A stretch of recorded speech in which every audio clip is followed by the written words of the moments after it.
Weekend Warriors Home Improvement Show, built by PARR Lumber. When it comes to big or small projects around the home, Tony and Corey have got the know-how and the answers to make your life just a bit easier. Here they are, your Weekend Warriors, Tony and Corey. What are some of the biggest mistakes you've ever made, Tony? Whoa, that's a huge question. Some of the biggest mistakes I ever made? Well, in regards to projects, home, DIY projects. It's a good thing you clarified that. You were about to probably get an earful of something you didn't want to hear. Yeah, there's a lot of things. I mean, I've made a lot of mistakes, but let's narrow it down. Okay, all right. Some of the biggest remodeling mistakes, home improvement project mistakes that I've ever made. I think you were just telling me about one before the show. Was I? What did I say? About your closet. Oh, yeah. Measuring. I mean, I don't think that I would say that's one of the biggest mistakes I ever made. But I'll tell you what, I didn't properly plan before starting to build the organization shelves, or whatever you want to call it, inside the closet.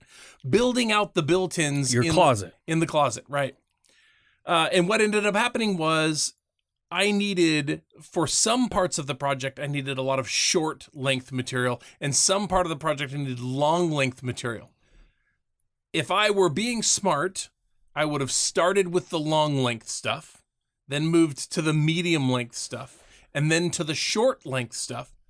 That way, all of the cutoffs from the beginning would be available to me in the end when I needed those, instead of vice versa, where I started with a lot of short lengths, and then in the end, short lengths my footage was burned up in short lengths, and I didn't have longs and had to get more, and I wasn't able to utilize a lot of that. So had I planned better, I would have less waste with the material that I used for my built-ins in my closet. That's a good learning thing you did there.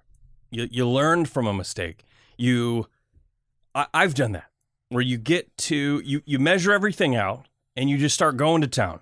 Like with trim. You're installing trim. You know exactly how much material you need, theoretically. Right. And you order it and you bring it and you have it. Yep. And then you start going along and you're like, shoot, I need a piece that is 8 foot 1 inch. And you only have an 8 foot. Right. So you're an inch short. So then you've got all these pieces.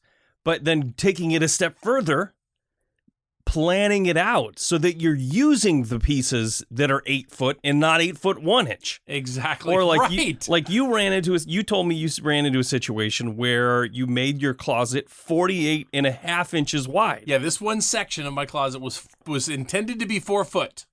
And where you put your piece in, your crossbar, remember, you made it 48 and a half. Well, now all of a sudden, all the pieces that you have to cut are 48 and a half. That makes sense. That's a perfect example. Yeah, 48 and a half, leaving less than 4 foot cutoffs, which now could not be used in the rest of that project. Yes. So I thought I needed an 8 footer for these 2 4 foot pieces, but it turned out I needed so much more than that. Yeah. So that's what we're talking about on the show today. We're talking about mistakes, common mistakes that happen during the DIY process. And that's the very first one, lack of planning. Starting a project without a clear plan. I mean, you had a pretty clear plan. Yeah, I had it taped out on the walls. I knew what I wanted it to look like. I just didn't plan out how I was going to execute it. Right. So that led to wasted time, wasted material, which in turn is a waste of money. And, all that fall off. You've got tons of literal waste in your garage that you cannot use and cannot return. Yeah. I'll tell you what, I stood there and stared into that closet. And I stared and I stared and I stared. And even after I had the tape up and I could see what I wanted it to look like when it was done, I really struggled with the vision of how I would get it there. Usually when I start a project, I can see myself building it from beginning to end. And I have a clear idea of how I'm going to do it. And sure, some things change in the middle. But in this instance, I started building before I knew exactly how I was going to get it done. Right. Now, it turned out, but like you said, it took me longer and it cost me more than it should have. Yeah. And that's a hard thing to do unless you've gone through it before, unless you've done that particular project before. You know, I've done the same thing where you cut pieces or you get into it and you're like, well, I just don't know. And without that experience, you're just not going to be able to do it. So, Right. I mean, now that you have that under your belt and you do another closet in the near future, then it'll probably go smoother for you. But that is one of those things, the lack of planning. And I probably, on some things, plan too much. You know, I'll draw it in SketchUp and I'll draw it all in 3 dimensions and come up with all my piece lengths. And I try to be as detail oriented. Detailed as possible. But sometimes even then, maybe I'm too tight with the material, Yeah. and then you're like, oh, shoot. Yeah. I need 2 more pieces to finish this thing up. And now you've wasted time having to run to the store and buy those 2 pieces. Yeah. Versus not having the wrong lengths or having too much. I think a little bit of this show is going to lend also to, while you mentioned DIY and remodel type projects, it's going to lend a little bit to project management as well. If this is your home, but you're not necessarily doing all of the work yourself, this is going to lend a little bit to project management as well. Absolutely. Professional contractors alike. I deal with professional contractors every day, framers, contractors, builders, and everyone runs into this. It's not just a DIY thing. Yeah, the lack of planning on my part also ran into, budgeting issues, right? It cost me more than I anticipated that it would because I had to go back and get material that I shouldn't have had to get. And I'm left with material that I can't use for what I need to use it for. So that kind of one mistake led into another mistake, and that is unrealistic budgeting. Setting an unrealistic budget, which ultimately results in you spending more money than you wanted to, can be mitigated by expecting some mistakes, expecting some overages. Plan in a buffer in there so that when you do have a mistake, which inevitably will happen, you've put a little extra money in there. The worst thing that can happen to you when you realize that you're having to spend more money than you wanted to is running out of money. Oh yeah, mid-project. Yeah, it's going to happen that you're going to have to spend more money than you planned. But that doesn't mean that you didn't plan for a contingency. Right. And honestly, you should always budget for the things that you cannot see, especially in a remodel. I think new construction's a bit different than remodel. When you jump into a remodel, you never know what you're getting yourself into. I mean, I have been most of my DIY projects in my house are can of worms. You've no idea what's going to happen until you open a wall and find the most unbelievable crap you've ever seen in your life from the previous homeowner or from the previous homeowner's homeowner. It's ridiculous. So if you just go into it thinking, all right, my budget is $10,000 and that's all I got, and hopefully there's no problems when I open this wall. That's setting an unrealistic budget. Yeah. You can't do that because the minute you do, you're not going to have enough money to finish your budget, or you're going to have to borrow or, pay a high interest rate. It's just, it's a bad way to go about starting out on a DIY project. Yeah, absolutely. You have to be prepared for what, like you said, for what you're not expecting. Right. And some of that, especially when you're DIYing, we've run into this before where we're new at a project. You've done a lot of prep work this project that you're working on for plumbing, and you wanted to take some of that on yourself, not necessarily the plumbing itself, but the prep work. You wanted to get some of the material ahead of time using your discounts and different things, and lo and behold, the plumber shows up and, you had to run to the store 4 times. Yeah. So it's just things like that if you're not terribly familiar with it as a DIYer or a new or a weekend warrior like us, then underestimating your costs and your time are a lot more difficult. And that's a big mistake. And like every time I learned when I started projects and my wife would say, well, how long do you think this is going to take you? I would say, oh, well, I should be able to get this done, in 2 days. Now I double it. Yeah, right. I learned, because it doesn't matter. Whatever it is, if I think it's going to take me 4 hours, I say it's going to take 8, because, you got to run to the store, or you run out of time, or something happens. You have to plan for that bit of time where you're standing in the room, just staring at it. Just figuring it out. You're just staring at it. You scratch your head and you're doing some math and you're like, what is the first piece? What is the first piece? And where does it go? And how do I get it there? And then where do I go from there? I mean, you have to visualize the project if you want to even be close on what you expected that it would take. Time, material, and money. There have been many hours where Tony and I have worked on projects together, and we literally stand there staring or drawing and just trying to figure out our next move. Because if you just jump in 2 feet and just start going to town, then you're going to miss something, or you're going to do something ahead of something that you should have done. And if you don't take the time to do it right the first time, then you're going to be redoing things or not doing them in the order in which they should be done. And if you figure your material tight, Corey likes to figure material tight and then just order a little extra. If you figure material tight and you jump before you think, you may end up using incorrectly the only material you had for that portion of the job. And now it's not just that portion that doesn't get done. The whole job suffers because that one portion didn't get done right. Planning out your cuts is extremely important. I actually ran into this a couple weeks ago where for a customer, I special ordered all of these rough sawn glue lamps. I mean, $30,000 in rough sawn glue lamps. And I had to do the takeoff. There was lots of 3-footers and 4-footers and 12-footers and 14-footers. There's just all over this house were these big rough sawn glue lamps. And the manufacturer requires a minimum of 8 feet.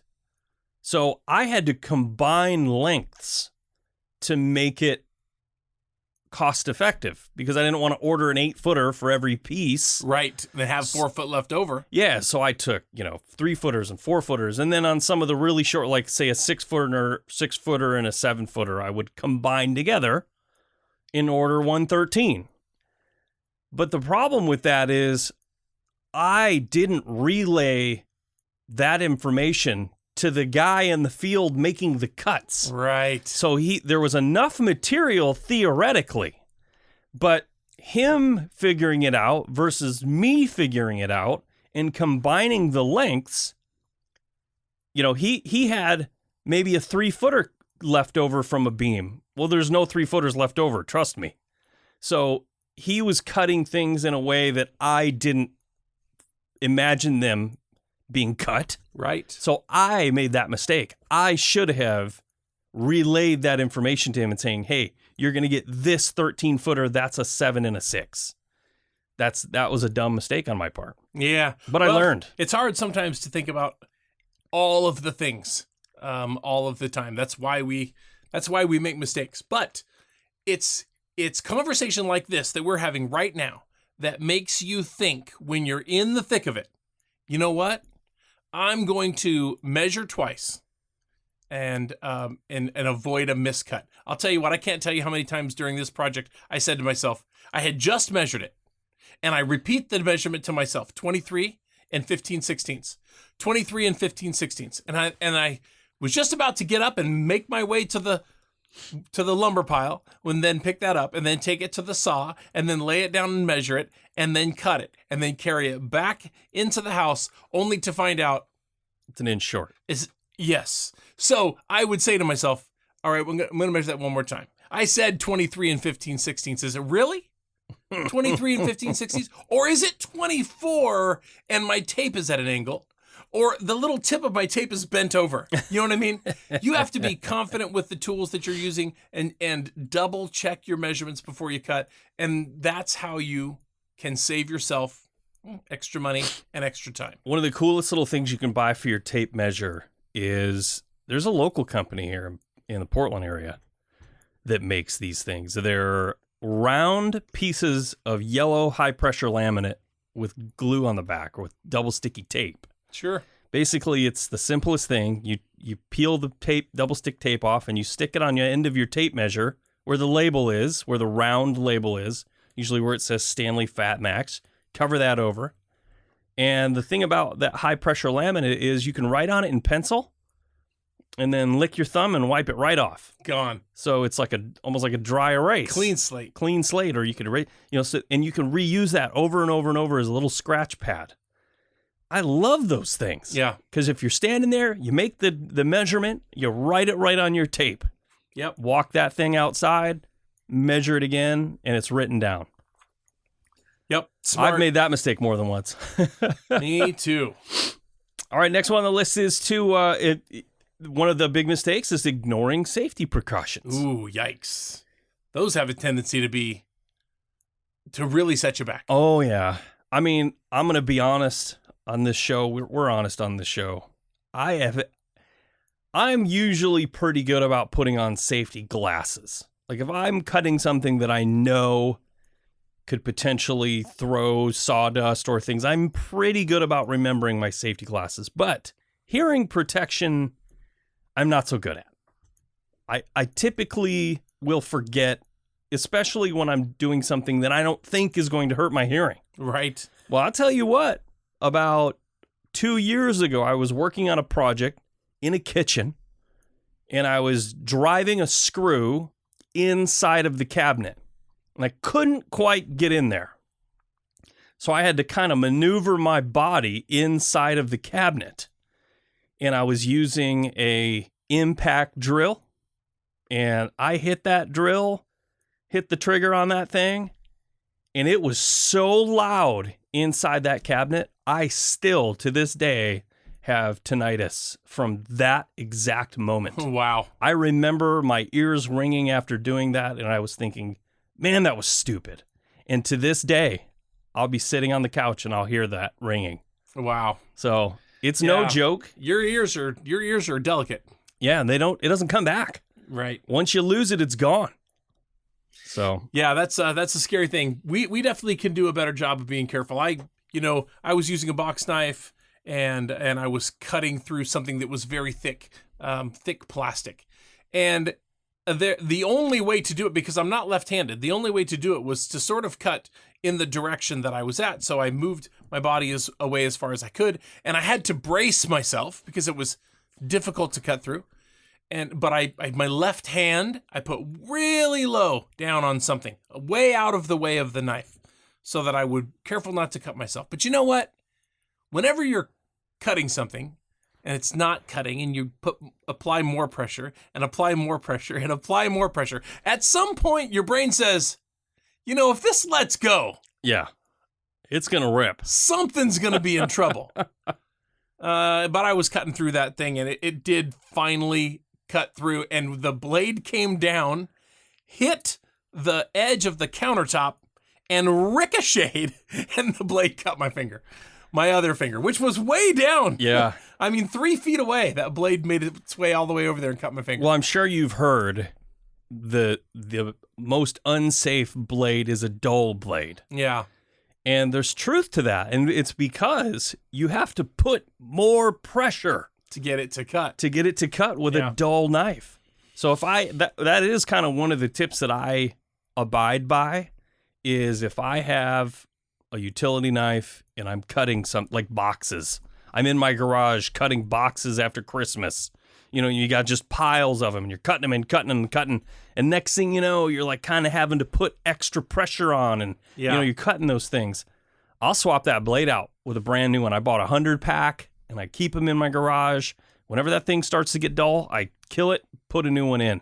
Because I have been there where you're putting just too much pressure on, and next thing you know, it breaks free, and whoop, yeah, yikes. cut yourself. Yeah. This is a big one here. This is as you know, as a project manager or a do-it-yourselfer, if you're doing a project, a larger project that requires a permit from the local jurisdiction, Skipping that step can bite you. It can. I know that a lot of us have done this. You can build in our jurisdiction, Washington County, you can build a shed type building on your property that is under 200 square feet, and the peak is less than 12 foot at its highest point. And that does not need to be permitted. But if you know that the shed that you're building is over 200 square feet, or that the peak is going to be above 12 foot, and you choose not to get it permitted, you're playing a dangerous game. You could potentially have later, when you're selling the house, it could impede the sale of your home because it's work that was not permitted. It's not saying that it's going to, right, but it could. And that's just an ancillary project, something that's outside. If you're talking about something that you did that's inside the home or attached to the home, like a deck or a 2-story deck or something like that, yeah, it can be costly at a time that you don't want it to be. Yeah. And it could cost time at a time that you can't afford it. Well, there's two parts of that. Like you said, you're putting it up, and it could cost you in the fact that it was unpermitted and you might not be able to sell your house. Or it could cost you in the fact that if you do it and you get caught and the building department shows up, they could make you tear it down straight up. Yeah.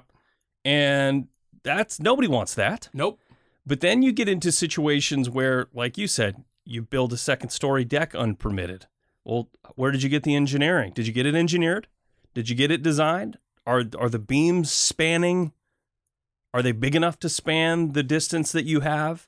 I can't tell you how many people come into my office and say, hey, I want to put this beam in, and I need it to hold up this deck, and I want it to span 26 feet. Well, I'll tell you right now, that beam is huge.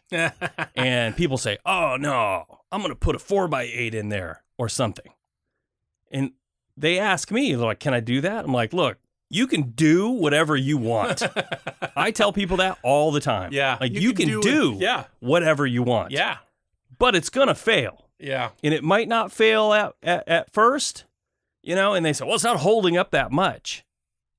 Well, I ran the calcs, and I can tell you exactly what it's holding up. But the fact of the matter is, roof calculations are designed not for the everyday scenario to hold themselves up. Right. They might hold that roof up, but the minute you get 4 or 5 or 6 inches of snow on it, it's going to collapse. Or you might be under it. And worse, you'll have death or injury. Right. So, or some wet foliage from the pine tree. Right. Or the oak tree that's in the neighbor's yard. Yeah. There's lots of reasons that things are designed the way they're designed, and the reasons that you go through the permitting process that's there to protect you, not the other way around. Right. A lot of people say, they just want their money. Well, that is true, but that service, what you're paying for is a service for those inspectors to come in and make sure that it's safe and that it's done right. And honestly, it's not that expensive. So that's a mistake. Don't do it. Yeah, agreed. We talked about the next one, poor measurement and cutting. That was that was on our list already. I mean, we talked about it, but precise cutting, in a lot of times you'll get into the situation where if you're working on an older house like we have, when you have uneven surfaces or not level walls or plumb walls and not level floor, and when you start making cuts based on assumptions, you're making mistakes. Hey, look, I'll tell you what. The more you do as a do-it-yourselfer or a homeowner or a weekend warrior, the more you do project-wise, the better you will get, obviously, but the more you will expect from yourself. I remember that I built a little coffee station, little coffee stand. Yeah, I remember. I bought a cabinet. I slapped some legs on the side. I put a tabletop across the top, a little trim around, and I painted that thing. I look at that now today. That was, I don't know, close to 10 years ago, probably. Yeah. I look at that today and I think, it looks like a 13-year-old built it. Now, listen, I used that in my house for my primary coffee bar for a long time. And I was proud of it. Honestly, I'm still proud of it. I did that at a time when I didn't know better. But I look at it today and I think, boy, that really looks like it was built by a teenager. I could do better. And so today, when I measure and I cut, I'm looking at how sharp is my pencil? How thick is this line that I'm making? Mm-hmm. Where does the carbide tip portion of the blade line up with that mark? Not just the blade. Yeah. You start seeing a much more detailed world when you want the cut that you know you measured 3 times and you know exactly that that's 13/16 of an inch. And you made your mark right where the mark was and you put your blade right tight to that mark. When that thing goes in, it's going to be perfect. And you know what? That doesn't require more caulk, and it doesn't require more paint, and it doesn't require more time, and it looks professional. I know. We always talk about this because you mention it. I came up with this thing a long time ago called the Blade Flex. The Blade Flex. I love the Blade Flex. When we're working together, sometimes we'll cut things just the slightest bit too long. Because when you're doing trim, more often than not, when you put a piece of trim in and you cut it just the slightest bit too long and it bows out away from the wall, well, you can slap it flat. No problem. It bends right in there. And a 32nd of an inch is no problem. But sometimes you can't. You're getting it in there, but if you don't want to cut it too short, so you're kind of nibbling away at it. You cut a little bit, and you make it fit perfect. Well, when you put a piece of trim, like say on your chop saw, and you run it right up against the closed, put your blade down and run it right up against the blade. And just push on it a little just bit. The tiniest bit. You're flexing that blade out, and then when you lift it back up and bring it back down running, so it's cutting, you're cutting like just the tiniest bit off of that piece. It's really just a fraction of the thickness of the blade. It's not even a full thickness of the blade. Like you could say you need to take a blade off of that. Yeah, a blade is going to be closer to 1/8 of an inch. Right. But if you say a blade flex, it's going to be more like you said, a 32nd or not even a 16th. Not even. So Tony and I use that all the time when we're working. We'll just say take a flex off, take a blade flex. Yeah. Yeah, I love that. Those are the great measurements of a determined woodworker who wants to do a really good job. But I look at my work that I do today and I think I couldn't put that kind of work down 10 years ago. I just didn't have it in me.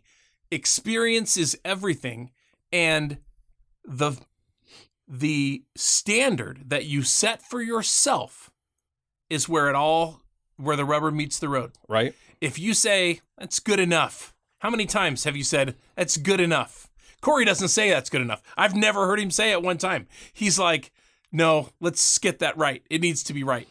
Good enough is not good enough if you hold yourself to a specific standard. Anyway, that's what I'm saying. Yeah. And it all comes down to measurements and cuts every single time. I'm with you. Yeah, I rarely say good enough. I mean, I have said it, but it's been very, very situational projects that, it doesn't matter. Yeah, so. It's behind. You are not going to be able to see it. It's going to be covered up by this thing, so it's okay. When Corey and I work on a project together, I get to make the cuts where it's the items that are going to be covered up by something else. Are good enough. I get to make the good enough cuts. He makes the precise cuts, yeah. All right, next one on the list is to choose the wrong materials. Yeah, you don't want to do that, of course. For a classic example is building a deck and you don't use pressure-treated lumber. You use Douglas fir or something. Mm-hmm. I've talked to people before and they say, oh, it's temporary. I'm just building this deck. I only need it to last 10 years. I'll tell you right now, a non-pressure treated deck in the Portland area is not going to last 10 years. I mean, you might get 2 years out of it. It's the wrong material for that application. And there's lots of situations like that. Would you use laminate flooring on your front porch? No. No, you wouldn't. That's the wrong material. But I've seen it. You know what I mean? There are DIY people that consistently don't do the research. Do you use 2 and better framing material for a barge board? No. Well, some people do. I know some people do. This is Yeah. what I'm saying. This is the difference between finger jointed and primed, clear material intended for use outside, for a long time with a nice clean finish, as opposed to something with knots and cracks. Yeah. Here's another classic example. MDF trim near your bathtub. MDF. Yeah. I've seen it time and time again where people put MDF trim in a bathroom. It looks great for the first 6 months, and then it gets a little bit of water on it and a little bit more water on it. And the next thing you know, it's 1.5 times the thickness it was when you installed it. I'll tell you what, you don't even have to get water on it. You take a hot shower in there in the wintertime, and that you see the mirror that's covered with condensation, that MDF is soaking up that moisture as well. Oh, yeah. And it's swelling and swelling and swelling, and one day it's just going to fall apart. Yep. You're setting yourself up for premature wear, premature damage, and ultimately time wasted to replace it again. Yep. Next one on the list is overlooking professional help. There are certain things that I don't do. Certain things Tony doesn't do. Electricity. That's right. I always hire an electrician when it comes to most electrical issues. If it's replacing a switch or replacing a ceiling fan or something, no big deal, I'll do it. But when it comes to wiring actual circuits or adding things, I hire it. You know? Same thing with plumbing. If you don't plumb things correctly, installing a new drain, installing a new faucet, sure. But if you're adding a sink or adding a toilet or moving a toilet or doing anything like that, you don't have the proper fall on your drain lines and the right ventilation and wear and the heights, there are certain codes and certain things that need to be done a certain way. And if they're not, your plumbing could gurgle. You know what I mean?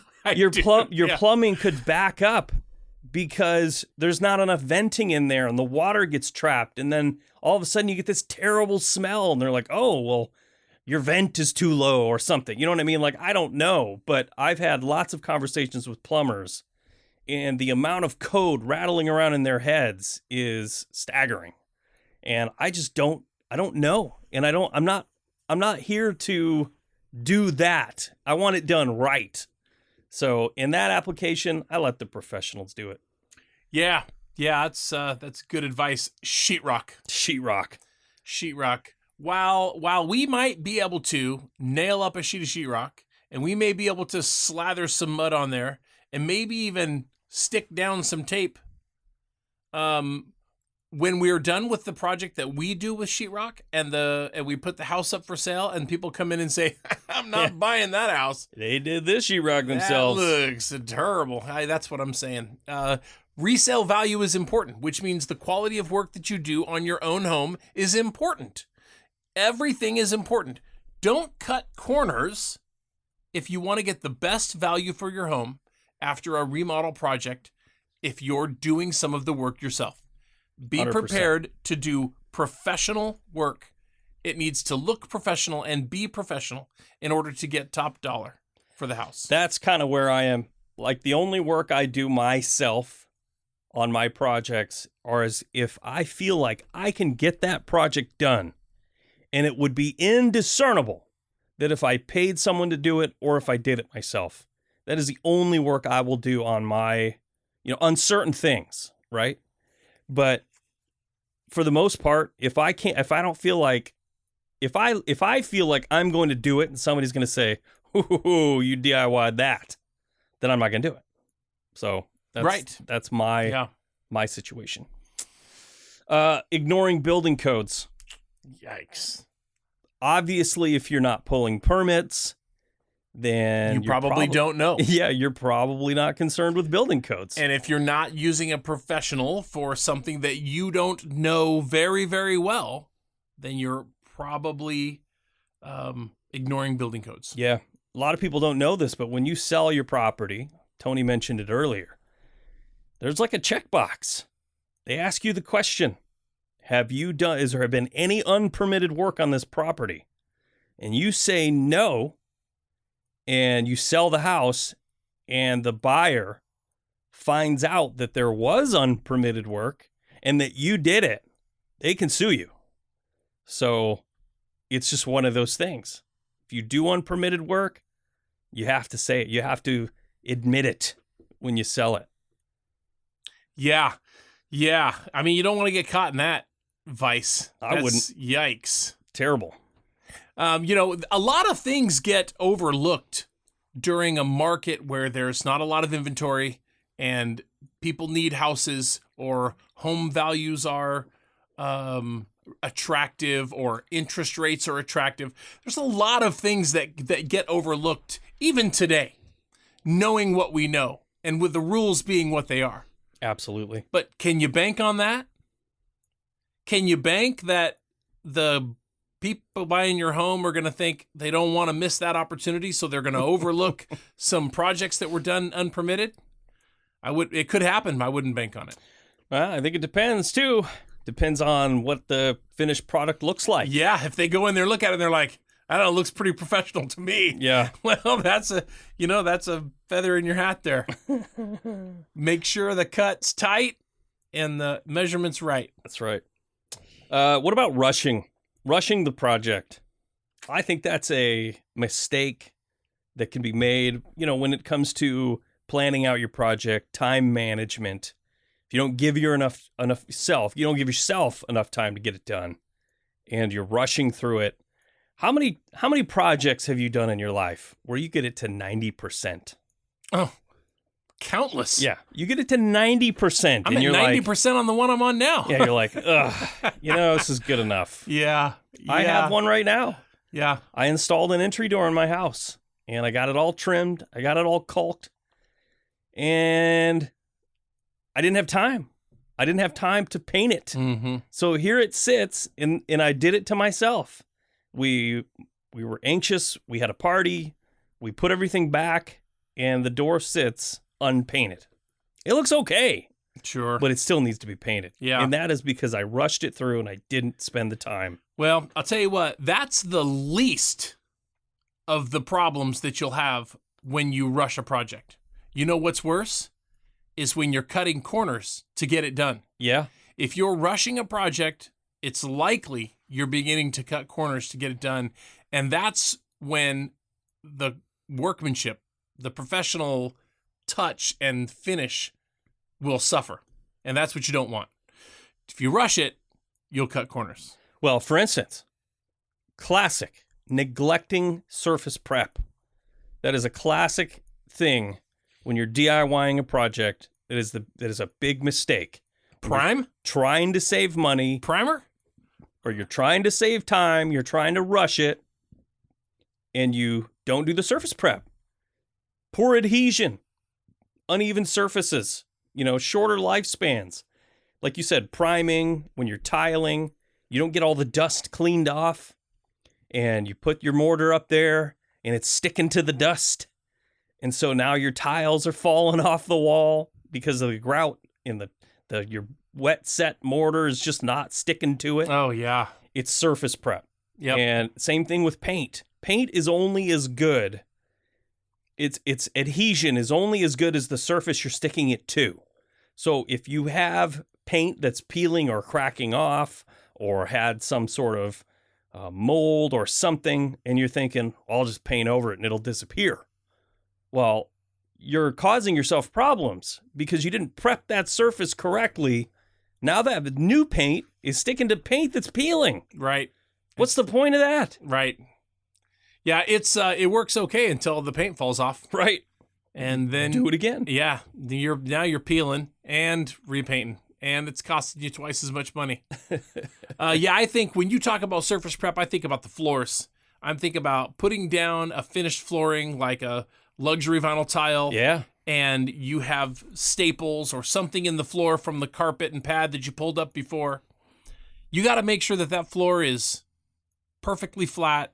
There's no little rocks or dirt or staples or things underneath there, and make sure those cracks are filled and that the floor is properly prepared for a finished floor.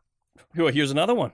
When you're installing that sort of floor, engineered wood or LVP or any of that stuff, you have to let it acclimate. You have to bring it into your property and let it sit there. Sometimes a few days, sometimes a couple weeks. Mm-hmm. According to the package, you get to read the package. It'll tell you what to do and how long you need to let that product acclimate before you install it. Because if you don't give it that proper time, it's going to expand and contract at different rates, and it could literally pop off your floor. Especially this time of year. Yeah. If you bought it and brought it home in preparation to use, and you put it in the garage, and then the day you're ready to install it, you bring pull it it in in from the garage, you're asking for trouble. Big time. It needs to be inside the house, the temperature that you keep the house regularly, and be prepared to be installed, and then not move around a lot after you install it. Yeah. It's very important. Agreed. I've had horror calls from customers telling me about this. I had a guy who installed that LVP, he had it installed in a rental property that he had that was 4 units. They installed it 2 floors on 4 units, townhome. All of it had to be torn out and reinstalled. The product was still good, but it all buckled, all of it. Every single piece, every single corner, every single seam buckled because it had expanded and it didn't have anywhere to go because they didn't let it acclimate. I'll tell you what. Yeah, that absolutely. Surface prep, very important. I just have to make a note. You were talking about buckling floor.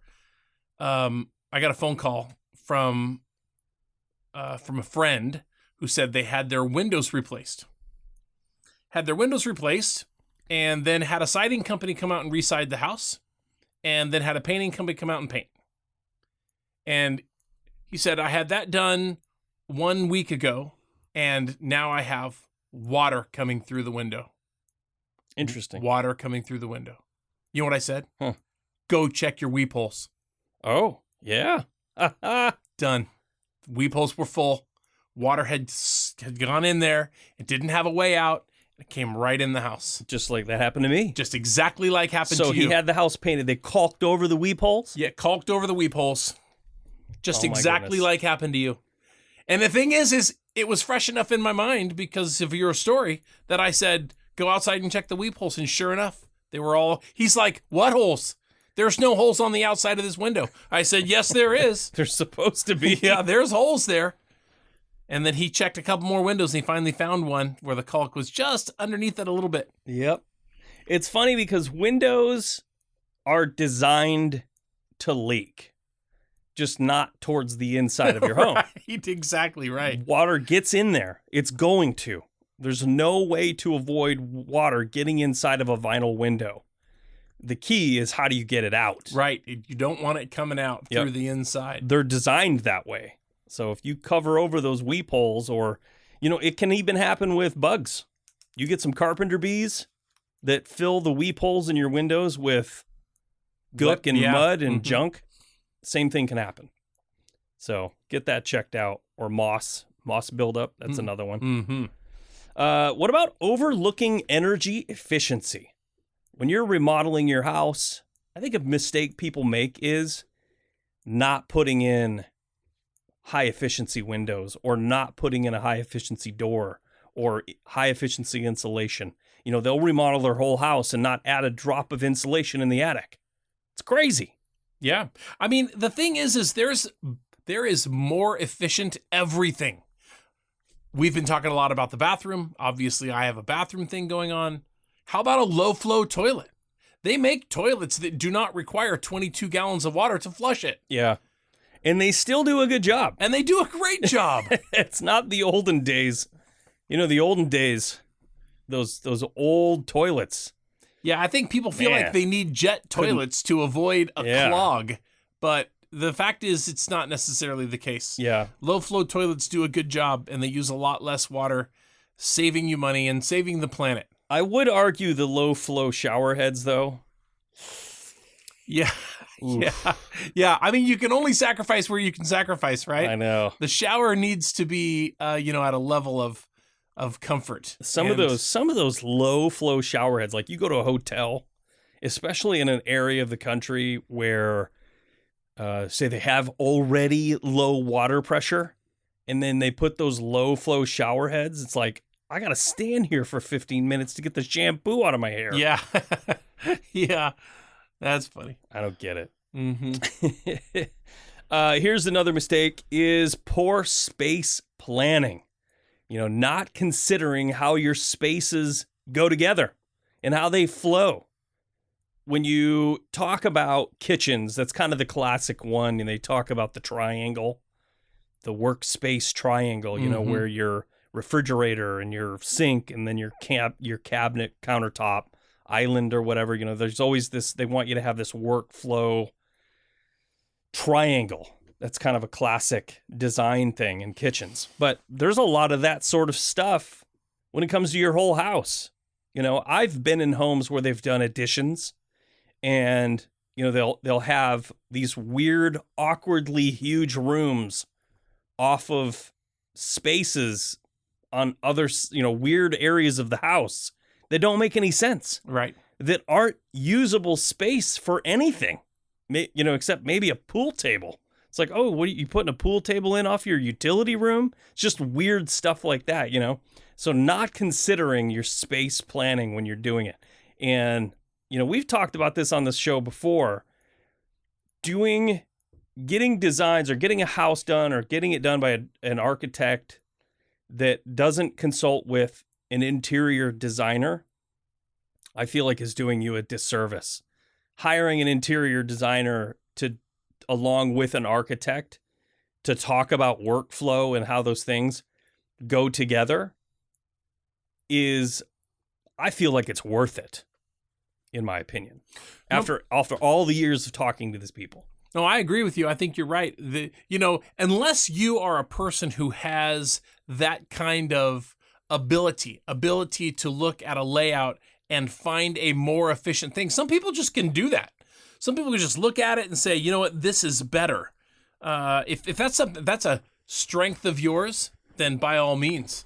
But if it's not a strength of yours, you could find yourself doing a project and the result will be undesirable. Yes, less than what you were hoping for. Agreed. And you might not realize it until you get done with it. Right. Another mistake people make is, we kind of talked about this a little bit, but not hiring qualified professionals. Right.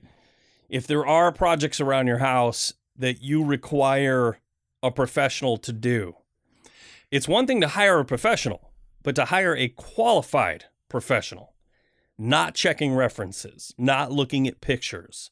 When you get a reference of someone, make the phone call. If you're putting out $10,000, $15,000 to a stranger that you don't know, that's on you if they do bad work, right? Absolutely. You should ask them for references and then call them and put a list of questions together. Did they finish on time? Did they finish on budget? How was the quality of their work? Did they pay all of their bills? Did you get any right to lien notices that weren't fulfilled? Things like that. Those are questions that you should be asking the references of the contractor that you want to hire. Right. And before you hire the contractor, before you check references, before you have a name, get the name from someone you trust. Start with someone you trust. Go to a reputable business, a building material supplier like PARR Lumber Company, and ask the suppliers, who are you using that you trust to do this kind of work? Put me in touch with them so I can get them to quote the job for me. Yeah. And then check their references and then call those references, and then you'll be set up to succeed. Absolutely. Very good point. Advice from the building material supply, like PARR Lumber, is free. They will help you. They'll want to help, and they'll help you. You just have to ask. Speaking of design, we've talked about this on the show so many times, but choosing aesthetics that are trendy over timeless. I tend to choose things that I try to use designs that are very timeless, just because I don't like to remodel that often. And if you remodel with the latest design trend, like the shiplap wall, or, I'm trying to think of some other ones. I don't know. There's lots of them. Yeah. These really super a trendy things. Yeah. You will find yourself having to remodel again in a shorter period of time than going with something that would be considered timeless. Like a vessel sink? Like a vessel sink. Or chevrons painted on the wall? Yeah. Or a faux, what do they call that? Well, they use a sponge and dip it in paint. I remember the sponge. The sponge painting of the 90s. Sponge paint the wall? Was huge. Mm-hmm. Or the accent wall. Yeah, there is a lot of trendy stuff wall out there. So overlooking lighting design. I mean, isn't a light just a light? Man, I tell you what, I missed my calling. I feel like I could be or could have been a professional lighting designer. Yeah, I mean, I agree. I feel like you sort of see the matrix when you look at, where lights could be, how lights will enhance the look of a specific space. You definitely have that going on. I don't know what it is. I cannot stand walking into a room that has, super bright 5K lights on the ceiling, and that's it. It's just harsh blue 100-watt blue bulbs on the ceiling, piercing your skin. I mean, it's like you're in a hospital or something. Yeah. I like to have all of my rooms. I actually have all of my lights in my entire house almost on my Siri. I have it set up on HomeKit. We have talked about this in the show before. Yeah. And I've got these Philips Hue bulbs, and all of my switches are on Lutron Casita switches, which are amazing. And I have scenes. So I set up, it's like a little, you dial it in. Like, I want that lamp over there at 30%, and I want the overhead lights over here at 5%, and I want that light or that lamp right there at 90%. And you can adjust each one with the little dials, and then you get it set up, and then you make it a scene, and you can say, I want this to be for watching movies, and then you tell her, you're like, hey, set the movie scene, and then Siri will adjust all the lights exactly how you want them. And it's done. So what happens if I say, "Hey Siri, set us up for disco night"? Yeah, totally. Well, you'd have to set it up, but you could have one. I have one called Party Time. That's what I'm saying. That's what I figured. Yeah, and it's mostly for games and such, playing board games and whatnot. But nice. Yeah, I love it. If you have the opportunity to set up a home kit in your house and do it, it's like the easiest way to do lighting. But I'm a huge fan of lighting design. What about mismatched materials and styles? Oh, man. You remember that house? Tony and I went to a house a long time ago. Yeah, I did. That was a Street of Dreams home. Or Tour of Remodeled homes. Tour of Remodeled, yeah, I suppose. This couple bought this house. They hired a contractor, and they made all of the design choices. They didn't hire an interior designer. They made all of them. And this was like a $2 million house. No, and you literally said it, and you don't even know you said it.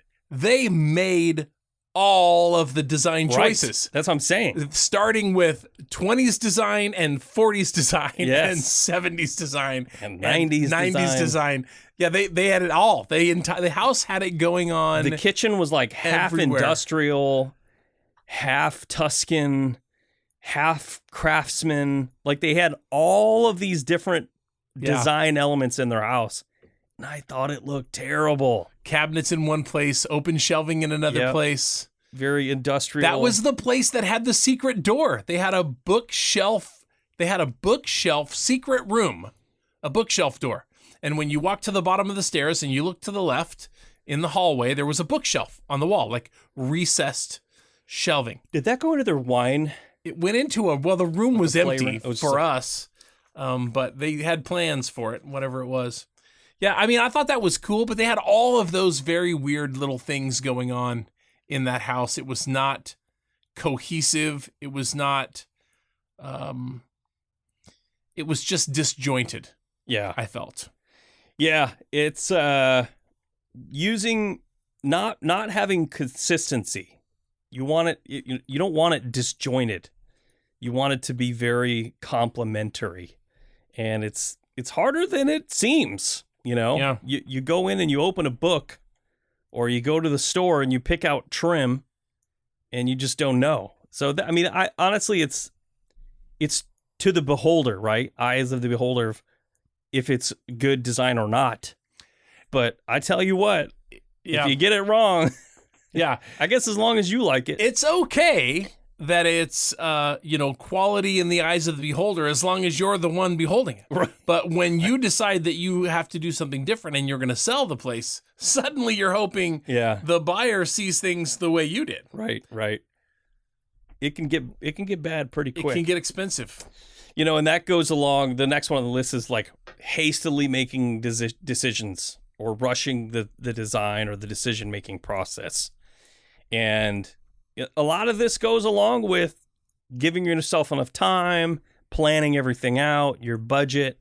If you're making decisions on the cabinets because you don't have enough time to sit down and really make good decisions, or you're making decisions based on whatever fits in your budget, sometimes that can be a mistake. Maybe not necessarily a mistake, but a regret.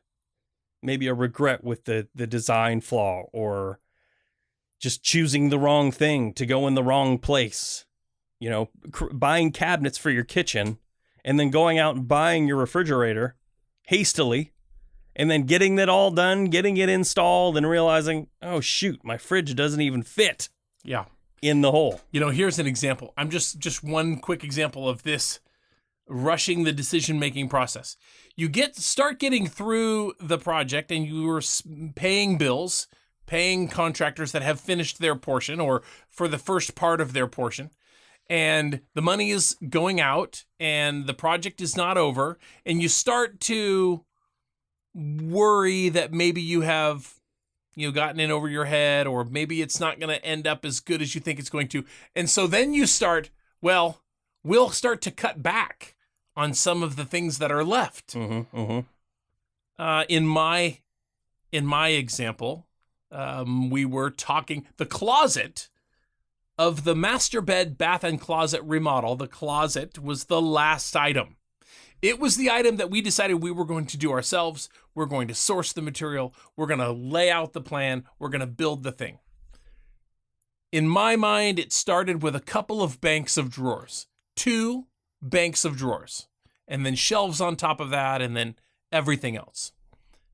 Well, we had a couple of banks of drawers in the spare bedroom in the closet, Mhm. which we had to take out because we were recarpeting all of the bedrooms. And they were made out of particle board. They were 6, 8 years old, maybe 10 years old. Mhm. And they worked, but they were an inexpensive version of what I was looking for. Sure. A lower grade than what I was looking for.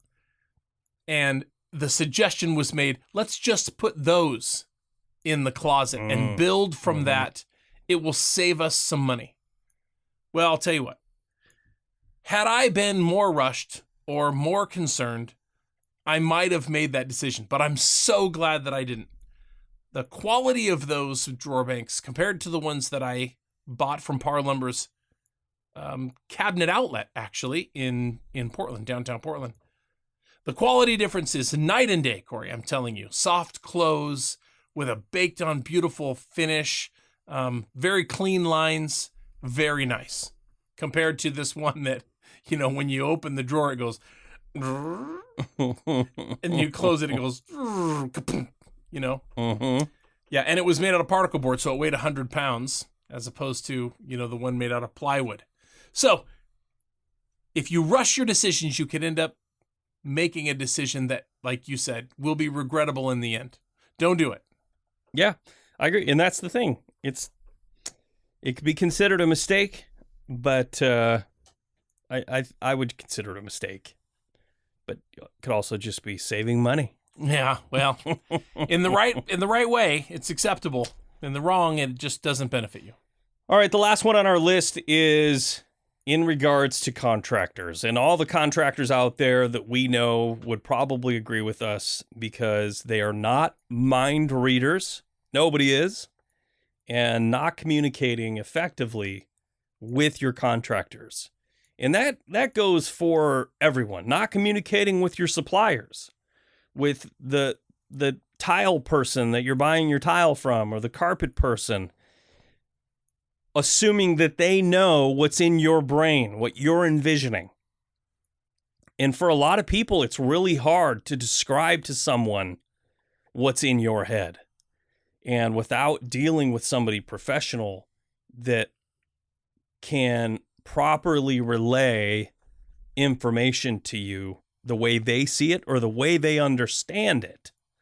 I go back to this. I hired a guy one time to put in like a dry riverbed. I had this whole thing in my head to install a dry riverbed in this little side part of my yard where I've got this long sidewalk on the side of my house and water just pours down the thing when it rains. And it was a bed before, so a flower bed, so all the bark dust that we would put in there would just get washed down into the street. And it was super annoying. I hated it. So I talked to this guy and I was like, yeah, I want to put this dry riverbed in. I want, big rocks here. And he's like, totally easy, no problem. And we agreed on a price, which I thought was very reasonable. And I came home from work and it was done. And it was freaking terrible. It is nothing what I wanted. Yeah. Not even remotely close. Yeah. But because what he had in his head versus what I had in mine were two completely different things. So now I've added another project to my list that I needed to tear down and redo. Yeah. You're absolutely right. The most communication that you can have with your contractor about what the expectations are is going to benefit you greater. The most communication that you can have. Yeah. Sometimes it comes down to, drawing pictures. Yep. Or taking pictures. Going somewhere if you see something that you like, or going to a website like Houzz or Pinterest. Finding those things, creating boards, printing things off, clipping out of newspapers.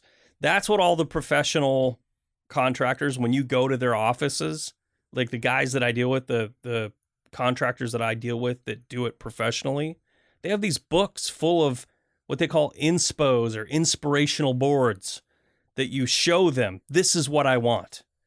And then there's no mystery, right? Absolutely. Well, this is pretty good. I hope that everybody listening to the show today got something useful out of the show. There's a lot of good tidbits in here, things that can help you or keep you from spending the extra time and money fixing something that you could have avoided with a little extra planning and a little extra, care. Care. I mean, if you're talking about the work that you're doing, and the only person you have keeping you in line is you. Right. When you are expected to raise the bar of your own performance, then you have to care about the result in order for the result to come out the way you want. That's right. I think it's the difference between being a good weekend warrior and a bad one. Yeah. Yeah, or a new one. Yeah. I mean, sometimes you just don't know. Season. Yeah. All right, well, thanks so much for listening. Hopefully you got something good out of this, and make sure you go and check out our Instagram